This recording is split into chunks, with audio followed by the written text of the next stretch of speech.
প্রিয় দর্শক, আসসালামু আলাইকুম। সবাই কেমন আছেন? আশা করি ভালো আছেন সবাই। আজকে একটা ঘটনা দেখলাম, ছেলে বাবাকে ঘর থেকে বাইর করে দিতেছে। ঠিক।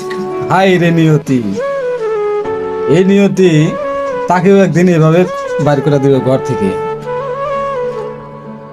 বাবা মানে শান্তি, বাবা মানে সুখ। Yes. বাবা মা না থাকলে ইয়েস। আমরা কোনোদিন এই পৃথিবীর মুখ দেখতে পারতাম না। সেই বাবাকে আমরা অবহেলা করে ঘরের বাইরে বাইর করে দিতেছি, রাস্তায় রাস্তায় ফেলা দিতেছি। অসুখ হইলেও রাস্তায় ফেলা দেই। এমনই হতভাগা সন্তান আমরা, নিজের মা বাবাকে আমরা ভুলে যাই শ্বশুরের বেড়িয়ে না, যে নাকি তিন কথার মালিক।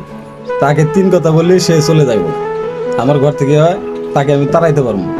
তাদের জন্যই আমরা আমাদের আপন বাবা মাকে আমরা ভুলে যাই। ভাত দেয় না, খেতে দেয় না, জামা দেয় না, কোনো কিছুই দেয় না, আমাদের থেকে বঞ্চিত করে দিই।